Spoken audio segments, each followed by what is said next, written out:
महाप्रभु के अंदर राधा की कांति है, कृष्ण का रूप है और राधा का भाव है ना। तो भारत देश, ये भारतवर्ष इतना प्रख्यात क्यों है, आप लोग जानते हैं क्या? क्यों इतना प्रख्यात है, क्यों तो फेमस है? क्योंकि यहाँ पर इस भारतवर्ष में अनेकों नदियां पाई जाती है। और नदियों की क्या खूबी है आप लोग जानते हैं? नदी में क्या खूबी होती है?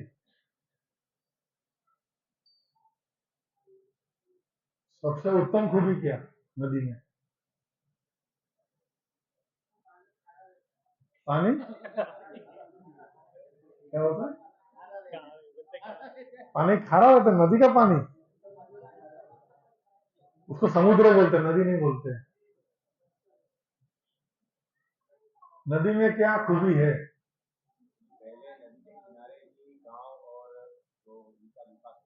हाँ, पहले के जमाने में नदियों के पास में ही गांव और सब बनते थे, बात सही है। लेकिन नदी में खूबी क्या है?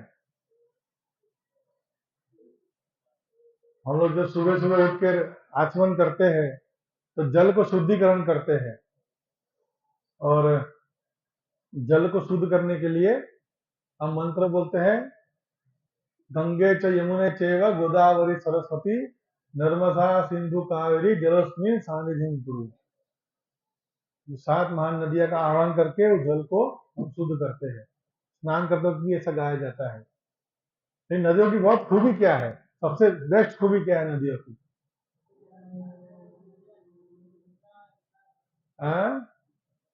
बालकनी से ऊपर में आओ थोड़ा।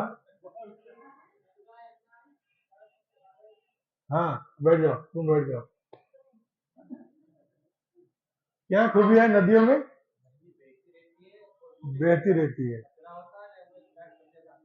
कचरा साइड कर देती है, और जिनका फोन चल रहा है कृपा करके बंद कर दीजिए, वरना आप बाहर जाके बैठ सकते हैं, कोई दिक्कत नहीं है। बाहर कुछ लगे, आराम से बैठ सकते हैं, फोन देख सकते हैं।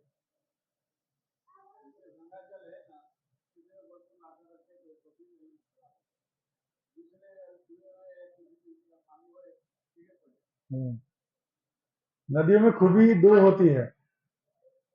एक तो वो ऊपर से बहती है ना। गंगा चलती है गंगोत्री से, यमुना जाती है यमुनोत्री से। और नदियां जो है, कोई भी ऊंच नीच स्थान स्थान नहीं दिखती, बिना किसी रुकावट के, बिना किसी हे हरे कृष्णा प्रहलाद तो जाके बैठो चुपचाप आके। नदियां जो है कोई देखती नहीं है कि कौन जाति का है, कौन वर्ण का है, बंगाल का है कि गुजरात का है, सबके ऊपर अपनी कृपा का वर्षा करके जाती है ना। और कहा जाता है कि नदी का पानी सबसे उत्तम पानी माना जाता है, सबसे उत्तम, है ना। तो कृपा, हमारी बात कर रहे महाप्रभु कृपा की। ऐसा कहा जाता है, श्री कृष्ण चैतन्य निरंकुश महान। अंकुश क्या होता है? अंकुश जानते हो? अंकुश क्या होता है? हाथी को कंट्रोल करने वाला। तो निरंकुश का मतलब क्या हुआ?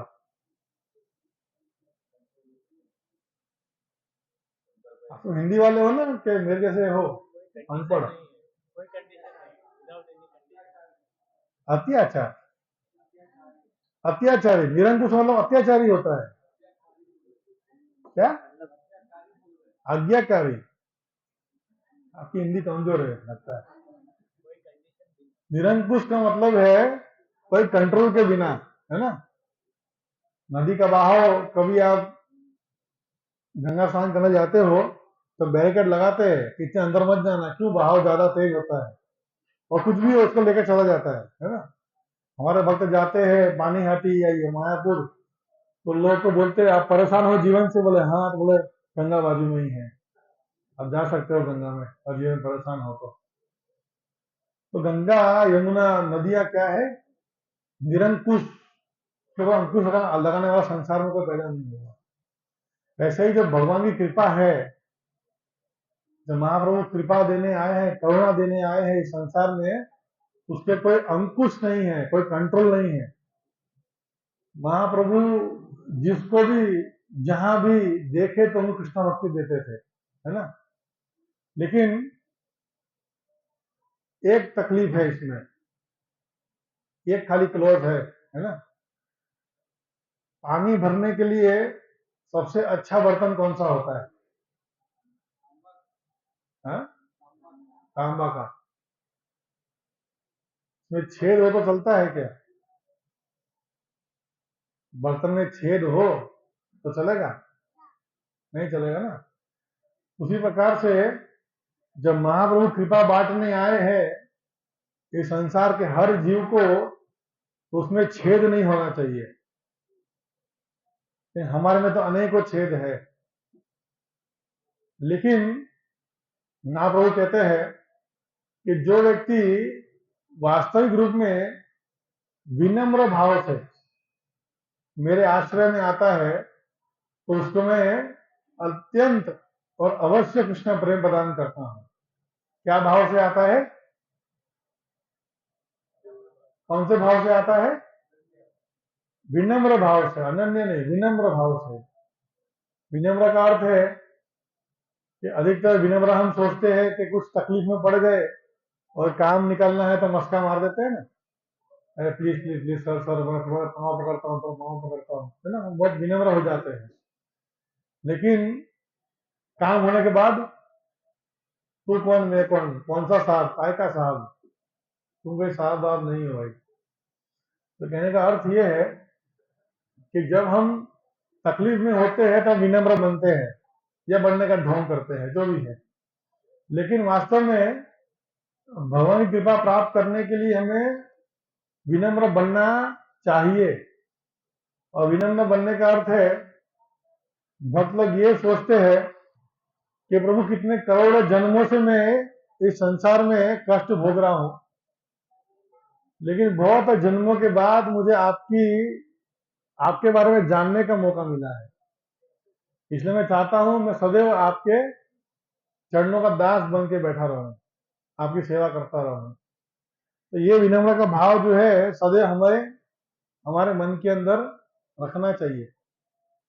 और महाप्रभु वास्तव में इस संसार में बांटने आए करुणा। क्या बांटने आए? कोरोना नहीं, करुणा, दया, है ना। मेरे से बोलिए, नमो महावदन्याय कृष्ण प्रेम प्रदायते कृष्णाय कृष्ण चैतन्य नामने गौरत्विषे नमः। महाप्रभु क्या बांटने आए हैं? कृष्ण प्रेम प्रदायते। क्या प्रदान करने आए हैं? कृष्ण प्रेम। जो इस संसार में मात्र एक ऐसी वस्तु है जो लाखों वर्ष तपस्या करने पर, लाखों करोड़ों खर्चा करने पर भी कभी प्राप्त नहीं हो सकता। और महाप्रभु क्या देने आए हैं? महाप्रभु पूर्ण रूप पूर्ण करुणा से हम सभी को उनका प्रेम बांटने आए हैं। लेकिन हमारा पात्र में यदि छेद होगा तो क्या प्रेम मिलेगा?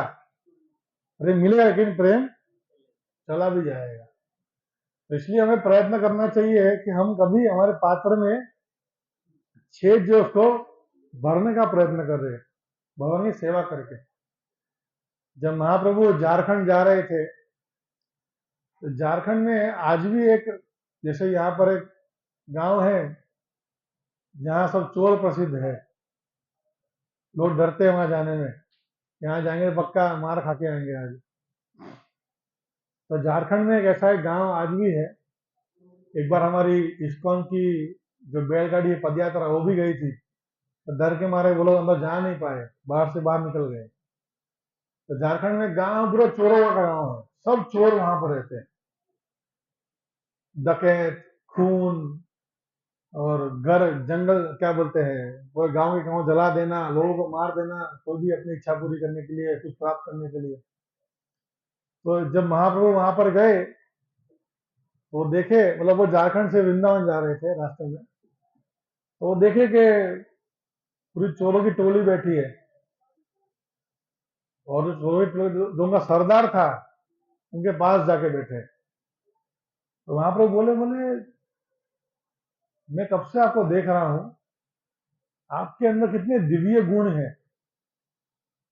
वो चकरा गया 2 मिनट के लिए, तो दिव्य गुण, मैं चोरी करता हूँ, चकारी करता हूँ, लोगों को मारता हूँ, ये सब जो मेरी साथी है वो डरते मेरे से, मेरा काम, मेरी बात सुनते हैं, और आप मुझे दिव्य पुरुष समझा, दिव्य पुरुष के बारे में बता रहे हो कि मैं बहुत दिव्य पुरुष हूँ। महाप्रभु बोला हाँ, वास्तव में आपके अंदर इतने अच्छे गुण हैं, यदि आप देख पाओगे या अभ्यास करोगे तो वास्तव में दिव्य बन जाओगे। तो वो बोले कि आज तक मेरे परिवार ने मुझे कभी ऐसा नहीं कहा, ना समाज ने मुझे कभी अच्छा माना, और आप इस प्रकार से मुझे कह रहे हो। बोले हाँ, क्योंकि वास्तविकता में हम खाली इतने दूर है भगवत प्राप्ति से या दिव्य बनने से, और इतना दूरी क्या है, हमारा अभ्यास, हमारा प्रयास। और क्योंकि अब तक आपने प्रयास नहीं किया है, इसलिए आप जो है अपने दिव्य गुण को समझ नहीं पाए।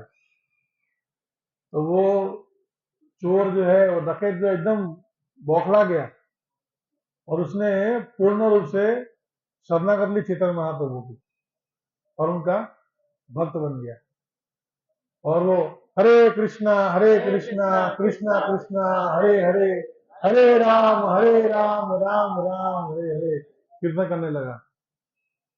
और उसको देखकर जो उसके अन्य साथी थे, वो भी सब भक्त बन गए। तो ये वास्तव में एक वैष्णव की पहचान है ना।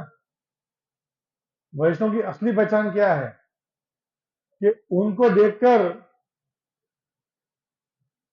हमारे मुख से भगवान का नाम निकले। इसलिए ढोंग तो ढोंग, लेकिन तिलक लगाना चाहिए, तुलसी कंठी पहननी चाहिए, धोती कुर्ता पहनना चाहिए। क्यों? वो देखेंगे अरे वैष्णव जा रहे हैं, भले हम वैष्णव कहने के लायक नहीं है, वो अलग बात है, या बनने का प्रयास करें, वो अलग बात है, लेकिन हमें देखकर कम से कम एक अज्ञान व्यक्ति जो कभी कृष्ण नाम नहीं लेता, वो कृष्ण का नाम ले पाएगा। ये मेरा प्रयत्न होना चाहिए। तो जब महाप्रभु गए और सारे पूरे गांव को उन्होंने भक्त बना दिया, महाप्रभु की करुणा इतनी जबरदस्त थी कि जो उनको देखता, जो उनको स्पर्श करता, जो उनको स्पर्श किए हुए व्यक्ति को स्पर्श करता, मतलब मुझे किसी ने छुआ हो और उसको कोई छू ले, तो वो भक्त बन जाता था। ऐसा करते करते महाप्रभु हर गांव से निकलते निकलते एक और गांव पहुंचे, वहां पर भी ऐसा ही व्यक्ति था। और महाप्रभु ने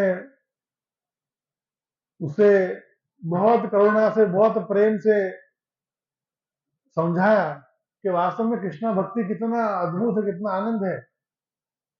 भगवान के हरि नाम में इतना आनंद छुपा हुआ है कि वास्तव में जो उसे लेगा वो उन्माद आनंद प्राप्त करेगा। और जब वो व्यक्ति ने से पूछा कि आप ऐसी बातें मुझे क्यों कर रहे हो, मैं कोई योग्य व्यक्ति नहीं हूं, मेरे अंदर एक छींटा भी नहीं है योग्यता का, वहां सब पंडित ब्राह्मण अच्छे परिवार के लोग बैठे हैं, जाके उनसे बात करिए, वे लोग जो आपकी बात सुनेंगे भक्त बनेंगे, ऑलरेडी भक्त है। तो मैं तो कोई योग्य व्यक्ति नहीं हूं। आपको कहा आप बहुत योग्य व्यक्ति हो, बस जानने की जरूरत है। और उसने कहा कि मुझे आपकी बात समझ में नहीं आ रही है, लेकिन आपका मेरे प्रति जो लगाव है, मेरे प्रति जो करुणा है, उसको देखकर मैं आपका दास बनना चाहता हूं। और वो पूर्ण विनम्र भाव से शरणागत हो गया चैतन्य महाप्रभु को। तो मुख्य रूप से लक्षण क्या है हमें बनना चाहिए विनम्र। विनम्र मतलब हमें अपने आप को इस संसार का सबसे तुच्छ व्यक्ति मानना चाहिए। तुच्छ मतलब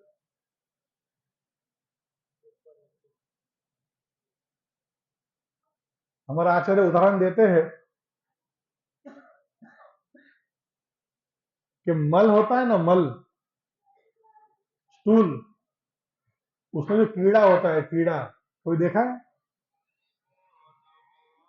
तो हमें ऐसा बनने का प्रयत्न करना चाहिए, ऐसा सोचना चाहिए अपने बारे में कि मैं वास्तव में इतना जघन्य हूं, इतना घटिया हूं कि मेरी दुनिया में कोई जरूरत नहीं है। इतना भाव हमारे मन में आना चाहिए, तब कृपा की वर्षा होगी हमारे ऊपर, और वो कृपा कभी जाएगी नहीं। वासुदेव विप्र नाम के एक ब्राह्मण थे, और आजकल ये बीमारी नहीं होती है, इसको बोलते हैं स्मॉल पॉक्स को क्या बोलते हैं हिंदी में? क्या बोलते हैं? चेचक। उसका इंग्लिश में नाम लेप्रेसी भी है। लेप्रेसी अलग होता है क्या? अलग होता है लेप्रेसी। लेप्रेसी में क्या होता है जानते हैं आप लोग को? उसको हिंदी में क्या बोलते हैं? कोढ़। कोढ़, हाँ, कोढ़ जानते हैं? कोढ़ क्या होता है? कभी देखा आपने कोढ़ क्या होता है? देखा कभी? कभी यूट्यूब सर्च करना गूगल पे कि कोढ़ की बीमारी कैसी होती है। तो कोढ़ की बीमारी में शरीर से पस निकलता है, रक्त निकलता है, और इतने हम गंदे हो जाते हैं कि हमें कोई छूना पसंद नहीं करता, हमें कोई पास में रहना पसंद नहीं करता।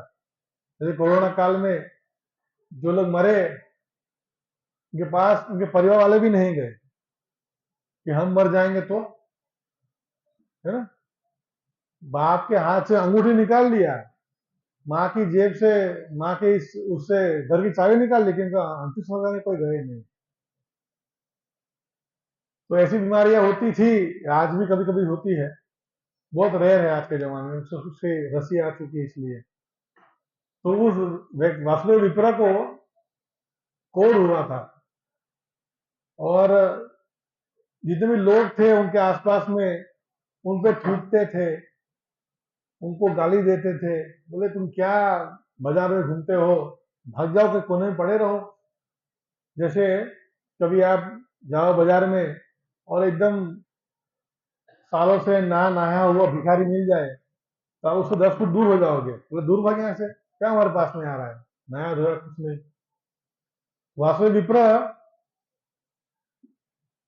वो सोचते थे कि वास्तव में मैं इतना जघन्य हूं और मुझे लोगों के पास में नहीं जाना चाहिए, लेकिन उनके शरीर के ऊपर कीड़े चिपके हुए थे।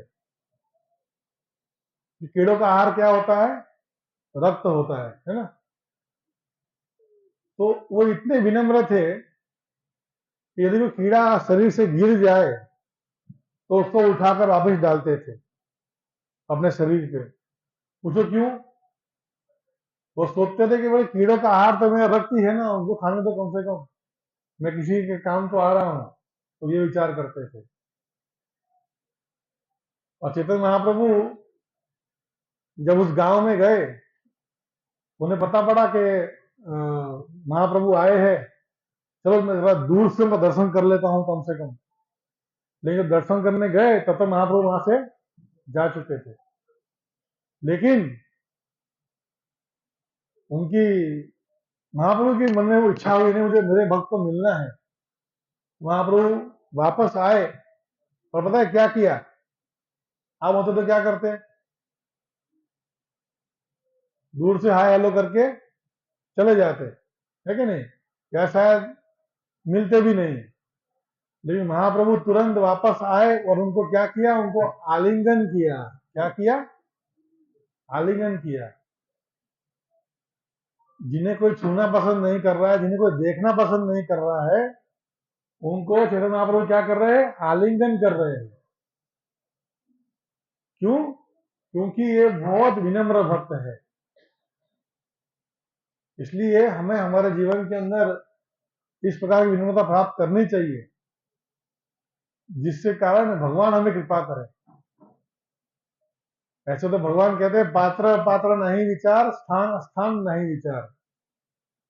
ना पात्र देखने की जरूरत है, ना स्थान देखने की जरूरत है। कृपा हर जगह मिलती है, लेकिन उस कृपा को हमारे जीवन में रखने के लिए हमें इस भाव का क्या कहते हैं, अनुकरण करना होगा। इस भाव को हमारे मन में लाना होगा कि हम क्या है, हम भगवान के मात्र दास है। जब पूछा गया चैतन्य महाप्रभु को कि आप कौन हो, आप तो सन्यासी हो। बोले ना, मैं सन्यासी भी नहीं हूं, मैं गृहस्थ भी नहीं हूं। गोपी भरतुर पद कमल और दास दास दासन उदास, कि मैं दासों का भी दास हूं। तो ये दासों का दास खाली बोलने के लिए नहीं है, कि वास्तव में हमें उस भावना में अपने आप को डालना है ना। हम मुंह से तो बहुत कुछ बोल लेते हैं, लेकिन हम हृदय से वो कार्य नहीं कर पाते। तो इसलिए हमें भगवत सेवा कर कर हमें अपने मन के अंदर उस भावना को प्रकट करना है। एक बार जब महाप्रभु गए दक्षिण भारत में, तो दक्षिण भारत में उनके ब्राह्मण मिले। उनका नाम था युधिष्ठिर ब्राह्मण, और वो पढ़ रहे थे भगवत गीता। और गीता पढ़ते पढ़ते उनकी आंखों में आंसू आ रहा था। आपके आंखों में कभी आंसू आया गीता पढ़ के? कोई है? बहुतों गीता पढ़ी भी शायद नहीं होंगी, लेकिन वो गीता पढ़ते पढ़ते रो रहे थे, और गीता भी उल्टी पढ़ रहे थे। आप में से कोई है जो गीता उल्टी पढ़ ले और रो भी ले? ऐसा कोई नहीं होगा। ये पूरे ब्रह्मांड में एक ही है, युधिष्ठिर विप्र, जो गीता पढ़ के उल्टी पढ़ के रो रहे थे। और उनको देखकर जो अन्य ब्राह्मण वहां बैठे हंस रहे थे उनके ऊपर। बोले ये उल्टा पढ़ाई कर रहा है, इनको उसका तो दिमाग भी नहीं है। जब चैतन्य महाप्रभु वहां पर आए, उनको पूछे, बोले तुम क्यों रो रहे हो? बोले मैं जब भी देखता हूं या सुनता हूं या समझता हूं कि कैसे कृष्ण ने, जो इस संसार के स्वामी है, इस संसार के जगदीश है, वे जो है अपने भक्त के लिए रथ भी चलाने को तैयार हो गए हैं। इस संसार के अधिपति, इस संसार के स्वामी, वो अपनी स्वामित्व को त्याग करके अपने भक्त की प्रसन्नता के लिए रथ भी हाँक रहे हैं। तो ये बात सुनकर, समझकर, देखकर बहुत रोना आता है। और दूसरी एक और बात कही, बोले मैं बचपन से अनपढ़ हूं। क्या हूं? बचपन से मैं अनपढ़ हूं, अंगूठा छाप हूं, मुझे पढ़ना लिखना नहीं आता है। लेकिन क्योंकि मेरे गुरु की आदेश है कि तुम्हें रोज भगवत गीता पढ़ना है। क्या आदेश है? रोज गीता पढ़ना है। तो इसलिए मैं प्रयत्न करता हूं और लेके बैठता हूं, और गुरु की आज्ञा का पालन करने का प्रयास करता हूं। तो ये भाव हमारे मन में हमें डालने का प्रयत्न करना चाहिए। हमें समझ में आए कि ना आए, हमें फल दिख रहा हो कि ना दिख रहा हो, हमें प्रतिदिन महाप्रभु के और प्रभुपाद के आदेश का पालन करने का प्रयत्न करना चाहिए। रोज माला करना चाहिए, रोज गीता पढ़ना चाहिए, क्योंकि जितना हम गुरु के आदेश में पालन करने का प्रयत्न करते हैं, उतना ही गुरु हमारे ऊपर कृपालु होता है, उतना ही अधिक उनकी करुणा हमारे बरसती है। यदि हम उनका आदेश का पालन नहीं कर पाते, उनकी इच्छा पूरी कर नहीं पाते, या करने का प्रयत्न भी नहीं करते, हमें कम से कम प्रयत्न करना चाहिए कि हाँ, मैं प्रयत्न कर रहा हूं ये कार्य करने का। अगर प्रयत्न भी करते हैं तो भी भगवान जो है हम पे ऊपर कृपा करते हैं। ये करुणा है भगवान की। इसलिए भगवान ने इस कलयुग के मार्ग के लिए और इस संसार के हर एक जीव को कृष्ण प्रेम मिले, इसलिए भगवान ने ये हरे कृष्णा कृष्णा कृष्णा हरे हरे, हरे राम राम राम हरे हरे, ये आंदोलन का शुरुआत किया। और कुछ ही दिनों में होली का त्योहार आ रहा है, और उसी दिन जब फाल्गुन पूर्णिमा, जब ग्रहण का दिन था, उस समय जब ग्रहण था फाल्गुन की पूर्णिमा में, तो उस दिन शाम के समय पूरा पूरा नवद्वीप जो है गंगा तट पे खड़ा हुआ था।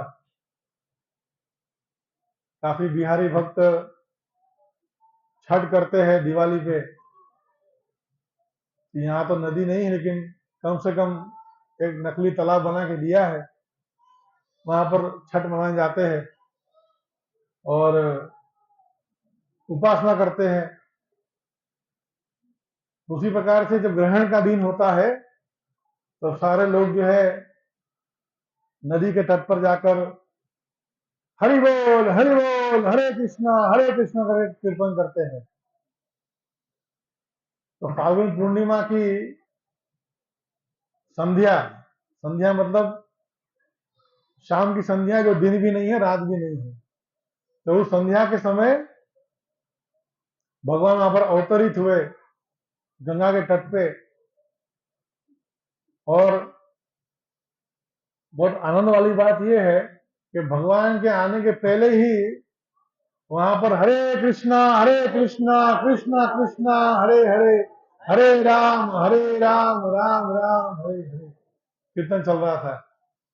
और मात्र ब्राह्मण ही नहीं, मात्र हिंदू ही नहीं, इस कीर्तन को सुनकर जो मले थे यवन भी है वो भी कीर्तन कर रहे थे, हरे कृष्णा कृष्णा कृष्णा हरे हरे, हरे राम राम राम हरे हरे। तो ये नाम का प्रभाव है, नाम में इतनी शक्ति है कि वास्तव में वो हर किसी के मुख से निकल सकता है, खाली हमारा प्रयास होना चाहिए। तो ये भगवान की महिमा है कि चैतन्य महाप्रभु इस संसार के हर जीव को, मात्र मनुष्य ही नहीं लेकिन कीड़े मकोड़े, साथ साथ अचल जो चलते नहीं है, पेड़ पौधे, इनको भी कीर्तन, इनका भी कल्याण करने के लिए भगवान ने ये महामंत्र सबको दिया। और इसलिए हम कहते हैं ये महावदनीय अवतार है, ये इतनी करुणा लेकर आए हैं कि वास्तव में जो व्यक्ति इनका विनम्र भाव से आश्रय लेता है, विनम्र भाव से इनके शरण में आता है, तो वो वास्तव में कृष्ण प्रेम प्राप्त कर पाएगा। और वो इतना अद्भुत होगा कि उतना आनंद आज तक हमें कहीं नहीं मिला होगा। भौतिक संसार की हर वस्तुएं भगवान के नाम के सामने तुच्छ हो जाती है। तो इसलिए जितना अधिक हम कीर्तन करते हैं, जितना अधिक हम नाम जप करते हैं, उतना ही अधिक हम जो है भगवान का प्रेम प्राप्त करते हैं और उतना ही हमें आनंद आता है। और ये ऐसा आनंद है जो क्षणिक नहीं है। इस संसार के सारे आनंद जो है क्षणिक है, कुछ समय के लिए आते हैं और चले जाते हैं, फिर हमको नया ढूंढते हैं, अब नया क्या, अब नया क्या, अब नया क्या, अब नया क्या, वो कभी खत्म नहीं होता। लेकिन खाली हरे कृष्णा कृष्णा कृष्णा हरे हरे, हरे राम राम राम हरे हरे, मात्र इतना करने में पूरा गेम ओवर हो जाता है। और ये कितना भी करोगे कभी थकान नहीं होगी, ये कितना भी करोगे इसमें कंटाला नहीं आएगा, बोर नहीं हो जाओगे। ये कोई नया गाना आता है तो 5-6 बार 7 बार सुनने में बस पक जाते हैं, अब चलो नया कुछ ढूंढो, तो नया सर्च करो यूट्यूब पे। लेकिन हरे कृष्णा इतना मधुर है कि वो हरे कृष्णा कृष्णा कृष्णा हरे हरे, हरे राम राम राम हरे हरे। जितना भी करो कम पड़ता है, जितना भी लो उतना कम पड़ता है। इतना आनंद इसके अंदर भरा हुआ है कि उस आनंद को प्राप्त करने के लिए हमें विनम्र भाव से या हमेशा ये सोचकर कि हे प्रभु मैं इस संसार में आ तो गया लेकिन आपको कभी जान नहीं पाया, और आज सौभाग्य से आपको जानने का अवसर मिला है, तो अवश्य मुझे कृपा करिए ताकि मैं आपका विनम्र भाव से सेवा कर सकूं, मैं आपका विनम्र भाव से भजन कर सकूं। ये भाव सदैव हमारे मन में होना चाहिए, और जब ये भाव सदैव मन में रहेगा तो भगवान इतना प्रेम दे देंगे कि हम समा नहीं पाएंगे, वो प्रेम हृदय में समा नहीं पाएगा। हमारा जो हृदय है 4 इंच 3 इंच का, उस हृदय के अंदर मात्र 16 शब्द हरे कृष्णा कृष्णा कृष्णा हरे हरे, हरे राम राम राम हरे हरे, ये 16 शब्द 32 सिलेबल, ये हमारे हृदय में समा नहीं पाएगा। तो जगह कम पड़ेगी जब भगवान कृपा करेंगे तब। तो इसलिए हमारा ये अवश्य प्रयत्न होना चाहिए कि हम सदैव ये कीर्तन का, इस मंत्र का जप करें और कीर्तन करें। और गौर पूर्णिमा आ रही है 14 तारीख, 14